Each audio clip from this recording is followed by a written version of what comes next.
ಅಮ್ಮ ಒಂದು ಹಾಡು ಹೇಳಮ್ಮ. ಕಾಮನ ಬಿಲ್ಲಿನಲ್ಲಿ ಕಾಣದ ಕಾಂತಿಯನು ಚಿಮ್ಮಿಸಿ ಹೊಮ್ಮುವ ಕಿರುನಗೆಯಲ್ಲಿದೆ. ಯಾವುದ ಮೋಡಿಯಲ್ಲಿ ಜೀವಭಾವ ನಾಟ್ಯವಾಡಿದೆ.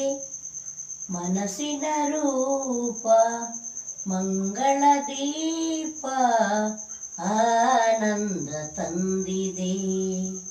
ಆಸೆಯ ಭಾವ ಒಲವಿನ ಜೀವ ಒಂದಾಗಿ ಬಂದಿದೆ. ಹೊಸ ಬಗೆ ಗುಂಗಿನ ನಿಶೆತಾನೇರಿದಂತಿದೆ.